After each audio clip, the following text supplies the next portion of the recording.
Hello students, let's see this question. The torque and which of the following pairs has the same dimension? किसके dimension same है? So देखो dimension same बताने हैं तो यानी कि चेक कर लेते हैं. तो torque क्या होता है? फर्स्ट ऑप्शन में है torque. Torque होता है आपका r cross f यानी कि rf sin theta. Now sin theta dimensionless होता है तो that means dimension of torque जो भी होंगे that will be equal to dimension of r और dimension of f.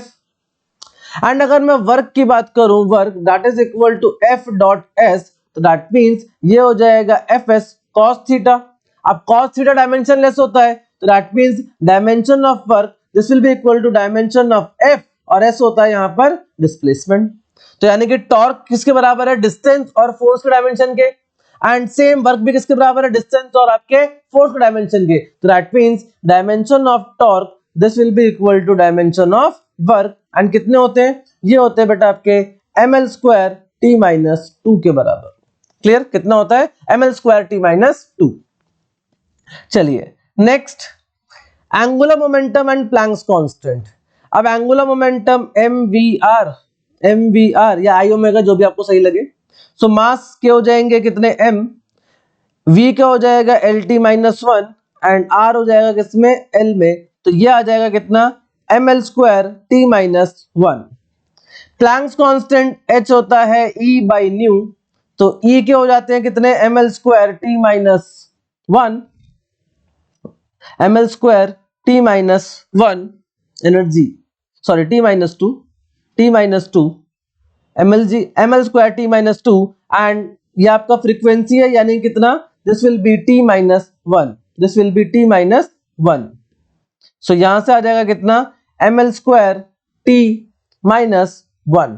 So these are the dimension of this Planck's constant. तो देखो दोनों सेम आ रहे हैं तो यानी कि टॉर्क एंड वर्क का भी सेम है, angular momentum and Planck's constant का भी सेम है. नाउ थर्ड हमारे पास है that is energy and Young's modulus. So energy E तो इसके होते हैं कितने? ये होता है ml square t minus 2. This is ml square t minus 2. And Young's modulus Y इसके डायमेंशंस होते हैं न्यूटन पर मीटर स्क्वायर की यूनिट होती है. तो ये हो जाएगा ml t minus 2 divided by l square. That means ml minus 1 t minus 2. तो देखो दोनों अलग अलग आ रहे हैं तो दैट मींस ये दोनों के सेम नहीं है. Next, light year and wavelength. Wavelength is a unit of distance basically, ये भी मीटर में नापा जाता है. एंड लाइट ईयर भी डिस्टेंस यानी कि ये भी किसमें? मीटर में. तो यानी कि लाइट ईयर वेवलेंथ के डायमेंशंस क्या होंगे? सेम होंगे. तो दिस इज करेक्ट. तो दैट मींस कौन कौन से सही हो गए? हमें बताना था कौन कौन से सेम डायमेंशन के हैं. तो टॉर्क एंड वर्क है, angular momentum and Planck's constant है, and light year and wavelength है. तो that means the correct answer is 1, 2 and 4. So I hope you got the concept. पढ़ते रहिए. All the very best.